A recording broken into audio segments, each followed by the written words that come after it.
Guys, welcome back to some more AFK Arena. Today we're back over on our YouTube account. So we're continuing our progression with hopefully the awakened version of Belinda. So we did get 2 time emblems, 1 out of the shop, 1 out of our monthly chest. We also got an additional 2 time emblems out of the magician's hat that is going on right now. So got lucky, 4 in total, guys, and we are already at 44 time emblems. So I'm hoping this is going to be the day, guys, that we pull our final copy of the awakened version of Belinda, but this will take us to 48 time emblems used if we do not get the copy in here, guys. And I'm hoping again that this will be the time, guys, that we get it. Might be up for some disappointment in this one. 1, 2, 3, and our final one does not yield us. So that is 48 cards, guys. Let me make a note. That is 48 cards down. Unfortunately, we are not seeing her at this point.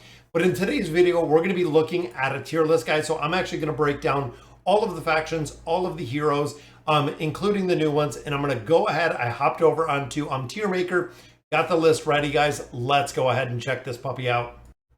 All right, guys. So here is the Tier Maker. So here is the tier list as of March of 2023. So what I'm going to do is I want to save this, guys, so we can kind of go back. I'm going to run through it, kind of going through the top tier heroes that we're seeing, also kind of the utility that we're seeing them in. But I want to save this that way every month towards the beginning of the month we can just put out a new tier list. It might not change that much, but as we see heroes that are dropping out of the treasure scramble, as we see heroes that are dropping out of the cursed realm, this will adjust a little bit, as again we're seeing kind of heroes going and coming into the tier list. Now, starting at our S+, guys, we have the Awakened Heroes, which almost all of them, but the Awakened version of Solus, when it comes to heroes, guys, and it comes to utility, the Awakened version of Solus is absolutely bar none. The support, the damage, what she can do in formations, and she has more utility than pretty much any hero that we see within AFK Arena, which is the reason, guys, definitely S+. Now, we're seeing the same with the Awakened version of Baden. Again, the utility-wise, we're seeing within the treasure scramble, we're seeing within the best in slot cursed realm, we're also seeing a lot of utilities within the temporal rift. We're also seeing utility within the campaign formations. Big reason why dropping into S+. Same with Brutus. Brutus is showing up in all game modes. Again, like a majority of these awakened heroes are showing up in a lot of different places. Brutus is no exception to this. Same rings true with the awakened version of Belinda that we're trying to get. She is super powerful in formations. We've seen her again, Temporal Rift, Grand Hunt. We're seeing her in PvP. We're seeing her in Cursed Realm. Best in slot across all of those formations. Now, when we get out of the awakened heroes, guys, we have Halos in here. Halos, again, a really big buffer, shielder, big energy battery, provides an incredible amount of energy, also does a decent amount of damage.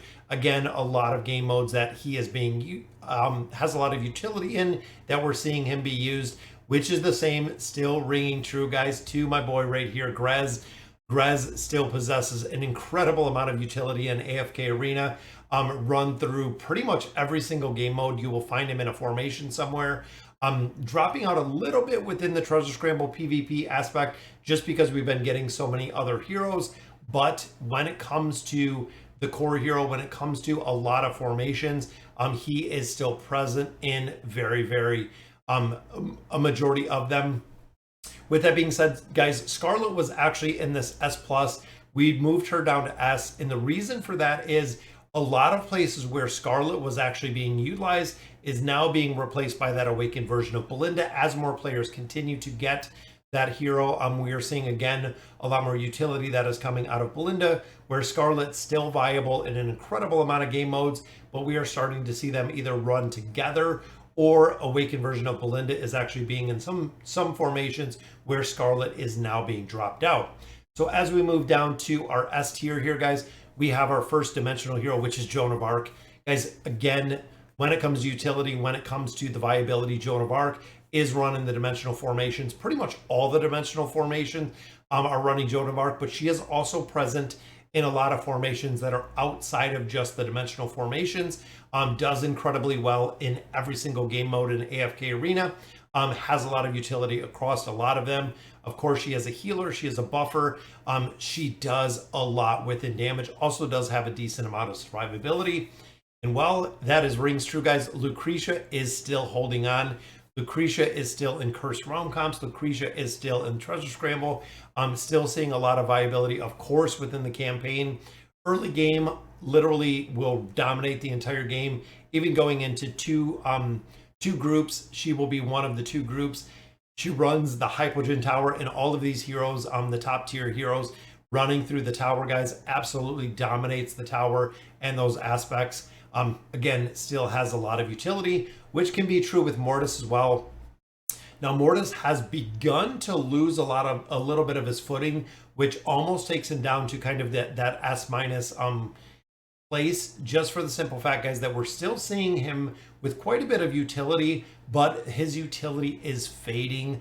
But again, I still utilizing him within the Treasure Scramble, still used within the Temporal Rift. Still seeing him utilized within the Cursed Realm formations, which is the reason why he is still there, but I don't think he's going to be there for very long. I think he's going to be dethroned as we continue to get a couple more support heroes. Now, Alna still ringing true, guys, provides that immunity to the other hero. Alna Grez still very prevalent within campaign formations, and a lot of the Treasure Scramble is actually running Alna with Belinda. We're also seeing Alna run with the Awakened version of Baden. Very, very strong hero that is really the only hero that provides the immunity to other heroes and has the immunity herself, which is the 9 of 9 furniture that we love. Now, the twins, similar to Alna, guys, still prevalent in a ton of formations, just because there is not another hero that has been produced in AFK Arena that does what the twins do at this point. Bringing haste, bringing the linking, all of that. Very, very important hero to build. Similar to Silas, guys, very strong support hero, has a damage mitigation when he's built, also has an attack boost, also does a significant amount of healing, but he also provides an immunity with his ultimate ability, which makes him super viable in a very high ranked hero. Same with Mishka. Mishka, of course, being a tank, a lot of viability, a lot of shielding, a lot of healing when you do build her out. Also has an incredible amount of crowd control when she is built out. Again, still seeing her utility across a lot of different game modes, which is really cool to see, because most tanks don't have a very, very high viability if they don't have the damage mitigation, which she does have a little. But overall, guys, working with synergy and formations works incredibly well.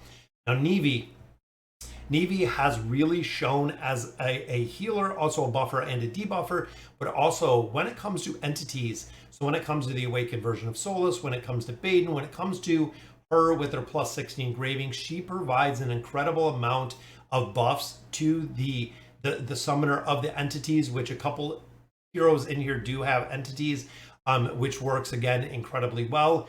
Amplifies the damage we see within those formations that contain the heroes that summon additional adds. Now, Anasta, of course, very, very strong when it comes to the mitigation factor. Also for, again, the damage she puts out is very high. The survivability aspect that she possesses makes her one of the absolute top tier heroes. You will not see a Mauler tower formation that does not have Anasta. And still has a lot of utility, still running her within the temporal or the Treasure Scramble, also in the Temporal Rift, also seeing a lot of utility still within the Cursed Realm. Now, of course, Thane, guys, moved down a tier to S. Big thing with him, guys, is Treasure Scramble works incredibly well. Cursed Realm, not really much utility at all, because his wind shear ability does not actually kill the targets. Which again is kind of moved him down a little bit of a tier. Still has an incredible amount of viability and utility within AFK Arena. Same with Scarlet, guys. We see her in a ton of different formations, including the not the Cursed Realm, but the Twisted Realm. The Twisted Realm, guys, Scarlet is still in a lot of the Twisted Realm formations, because a little bit of a difference from the Awakened version of Belinda is Scarlet can do very fast single target damage, super fast. So when you have a single target boss, such as the Grotesque Mage, she can do damage super fast, and it is to one single target, with of course a high variant of RNG, where Belinda's damage comes from the AoE damage, but also from the group damage. So when you have a bunch of heroes, when she AoEs similar to an Ainz, she hits everyone, which of course amplifies the damage, where Scarlet is really single target amplification is really where Scarlet really does shine. Now looking at our S tier, we have Ainz and Albedo. Albedo, of course, still carrying very strong, still seeing a bit of utility with Ainz. Big thing with Ainz, guys, is a lot of players do have Ainz built where they might not quite have the Awakened Heroes. Ainz still fits the bill for a lot of those formations. Still seeing, again, a lot of utility. I was actually using him yesterday in chapter 47, still running that Ainz team in there. Still works. The team is still viable. Now, another thing with Ainz, guys, is we also do see him in a couple different game modes. When it comes to Dismal Maze, he absolutely crushes it. When it comes to a lot of the different formations, I still run him when it comes to Voyage of Wonders, Peaks of Time, things of that nature. Just a very strong, viable hero. With, of course, Albedo with the buffers. Guys, every dimensional team has to have Albedo because of the defense and the attack rating buffs that they give. Very strong with that plus 30 signature item. And you'll notice Mulan, guys. Mulan is starting to move into all of the formations like we expected her to. We're starting to see her within the Treasure Scramble teams. We're starting to see her within the Cursed Realm formations. Also within the Temple Rift, guys, starting to see a lot of viability, as well as also seeing some viability within the campaign formations. And then that brings us to Merlin. Same exact, guys. Has a lot of damage mitigation, has a lot of healing in there. Very viable when it comes to a lot of formations. Is really a strong support utility hero with the mitigation that he provides, and he can provide it off of the bat. Meaning when you do have him built, he will ult the second that he enters battle, allowing you to really negate burst teams, which is huge, especially when it comes to the PvP aspect. Now in here, guys, Kanisa and Rook. Kanisa and Rook's 9 of 9 furniture, huge viability, guys. Absolutely love running this unit. The crowd control provides with the energy reduction is massive when it comes to formations, guys. Again, Cursed Realm, Treasure Scramble, still seeing a lot of utility. Still seeing the same out of Aziz. Has the crowd control, has the attack rating mitigation, but Aziz is also a really big mana battery, guys. He was the first Hypogean hero that we got. I believe Athalia was the Celestial. He was actually the first Hypogean hero that we got. Still seeing utility today, guys. Even in the Cursed Realm, still seeing utility within formations. Now Zolrath, the exact same. Zolrath does a lot of damage, delays the entrance into the battle. Campaign formations, Treasure Scramble, still seeing utility. Same with Frampton. Frampton offers quite a bit of crowd control, but does a considerable amount of damage. Now, he's a hero, of course. You got to have built out quite a bit, but does incredibly well within the formations. Again, a lot of crowd control, invade formations. He is just a monster when it comes to the hero. Then we have the original version of Taylene, guys. Now, I know we're going on version 3.0, essentially, of Taylene, but the original one still, again, has a lot of utility. Seeing her in a lot of the Cursed Realm comps, which is awesome. Temple Rift, 100% viable in the Temple Rift. Because of her being a support hero, putting badges and stuff behind her, works incredibly well. Same with Vithiel. Vithiel, of course, being a tank, but very big when it comes to the buffs that Vithiel brings, which is the reason why he has a lot of utility within the Cursed Realm. I absolutely love running him within the formations, and again, has a lot of utility. Oden, big mage caster, not only the displacement, but also does a considerable amount of damage. If you can keep him up the whole formation or the whole duration of a fight, guys, his damage just goes higher and higher. Now looking at Daemon, still again, from early game up until end game, super viable. Again, we're still seeing him in a lot of different formations. Works incredibly well in the Temple Rift as well as the Cursed Realm. Still seeing him again within formations. Now, Raku and Kren kind of fall in the same boat, guys. They offer crowd control. They offer a significant amount of damage. Raku, of course, amplified by damage, works well within formations with Leonardo, with Khazard, with a couple other heroes. And then we also do have Kren in here. Again, invade team. He locks down a lot of different targets with his ultimate ability, which is very cool to see. Now, when it comes to support, guys, Palmer and Rowan, two still very, very important pivotal heroes within AFK Arena. Palmer is almost like a Rowan 2.0, where Rowan still has the viability, the crowd control, also see, the potion, the energy regeneration, the healing, very viable. When you have Palmer, Palmer is doing a crit damage amplification, crit amplification, a lot of healing, but also, again, the big buffs, guys. When it comes to running heroes like the awakened version of Belinda, Palmer is usually within that formation. Same with Rosaline. But again, the viability of the hero very high within a lot of different game modes. And the same with Rowan, guys. We see them within pretty much every game mode you have, from the Treasure Scramble to the Curse Realm, still have some viability. I know Rowan is falling out of a couple, but Palmer is really there as the replacement with the energy and everything else that he brings. I'm going to go through the A tier, guys, and that is going to do it for our video. The rest of the heroes, I'm just going to show you. That way you can kind of check them out. But in addition to this, guys, there are actually 2 heroes that we don't have in here. One being Olgath, and then 2 being Edwin. I tried to get the snap of them. I didn't have time to actually put it all together. But overall, guys, Edwin definitely going into this S- tier as a buffer, as a damage reduction, as the Dominion that he has in there. I would definitely put Edwin would be right here in the S-. And then Olgath, I would put right down here in the A. Big thing with him, guys, is we're not seeing a huge amount of viability with him. It seems like his damage is kind of RNG, but kind of all over the place. Again, haven't started seeing him in concrete Curse Realm formations. If he's not just replacing another hero that is really viable, but not seeing, again, a huge viability for him. Not even seeing him within the Hypogean Tower at this point. So again, guys, Edwin I would put in the S-, and then I would put Olgath right down here, probably in the A, as it sits today, again, subject to change. So running through this A tier, guys, we have Queen. Again, Queen is losing a little bit of her viability with the crowd control aspect. Even within the Curse Realm, she's been replaced with Edwin, which again is kind of sad to see, but taking her down a little notch. Viability, Leonardo da Vinci still has the crowd control with the ultimate ability to put them into frames, which gives you that 45% damage amplification. Huge when it comes to the campaign, guys. Still use, again, Curse Realm, but those are really the 2 big places. Now, the Awakened version of Aziz I put in here. It seems like both Aziz and Taylene are slowly fading out.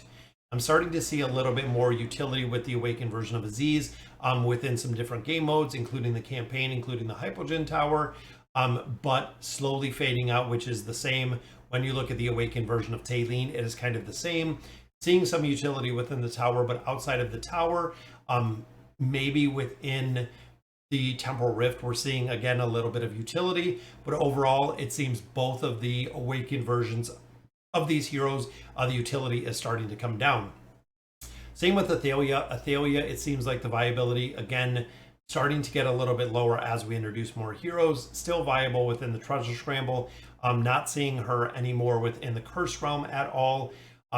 Unfortunately, again, losing some of the viability. Now, Orthos is still being run with the original version of Taylene, but that is really it, guys. That is literally the only place, maybe short of the tower, that you're going to see him, and it is just viable if you have both of them built. So Orthos does have to have the furniture, but the original version of Taylene has to be the strongest hero in the formation, which again can kind of throw some formations, but it is still kind of a cheese methodology with the original version of Taylene doing an incredible amount of damage.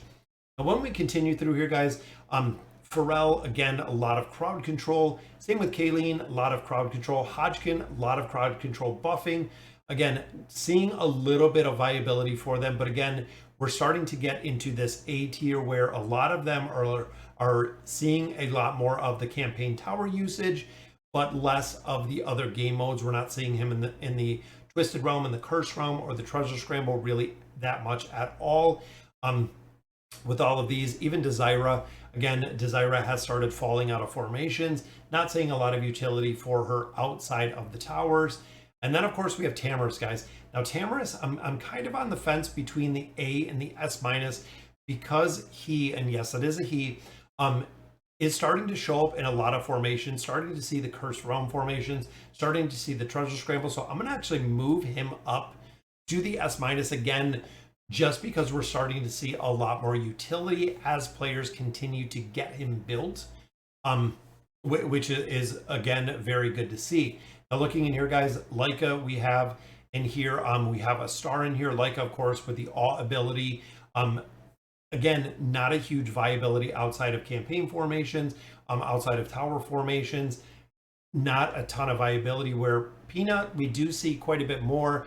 Peanut, of course, if you do have built up, which is a star, has a significant amount of viability. I would say even overall, a little bit more utility, but as a different nature than what we see with Leica. Now, Iran, of course, just used for the 5-pole. That is where we're seeing that.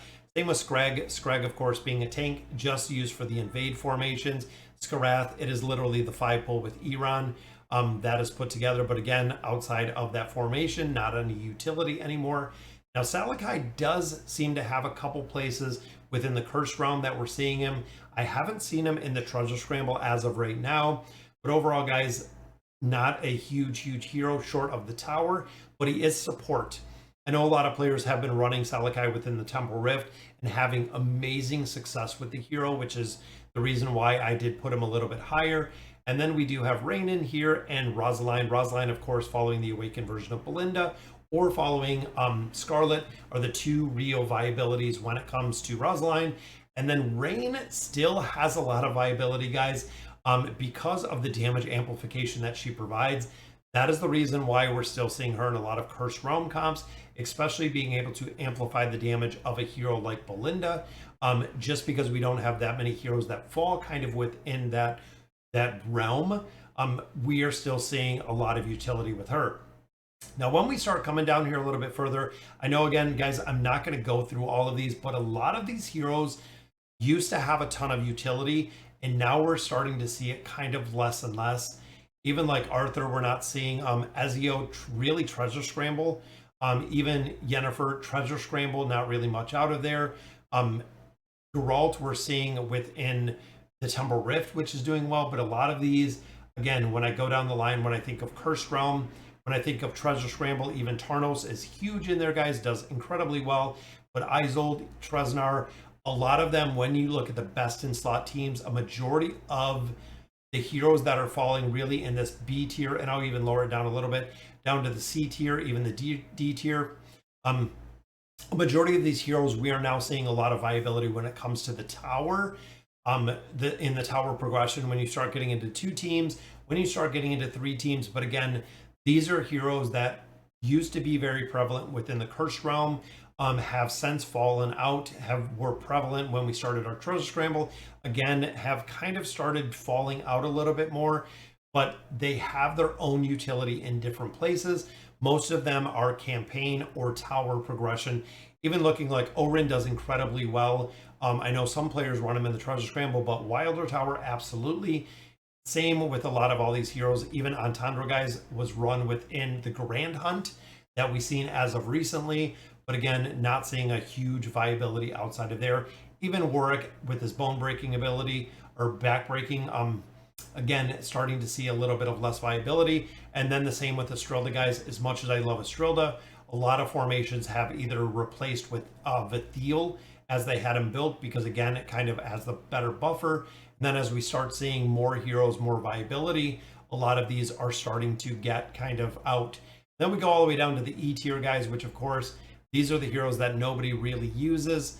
And even looking at the D tier, a majority of these heroes have fallen out of the utility. Even Hendrik was in there for a little bit, but it seems as of now, he's kind of went to the bottom tier. Not saying these heroes are kind of worthless or not really super viable, guys, but being a, if you're a newer hero or newer player within AFK Arena, a majority of these heroes, when you run through it, don't really have a place short of probably Thorin, just because of the cheese. But I know a lot of people are so anti-Thorin cheese. Again, there's not a lot of utility getting outside of the campaign. Even in the campaign, not a huge viability with these heroes, guys. All right, so that'll do it for the tier list. Again, I wanted to break it out for March of 2023. That'll do it for today's video, guys. Let me know in the comments what you guys think about the video and what you guys think about the tier list in general. Again, as we continue to add new heroes to here, we can move heroes up, we can move heroes down. Like, I feel like almost like Rowan is about ready to move down in a tier possibly, but we will definitely keep this updated and up to date. So guys, again, that'll do it for today's video. Let me know in the comments what you guys think, and as always, thank you guys for watching.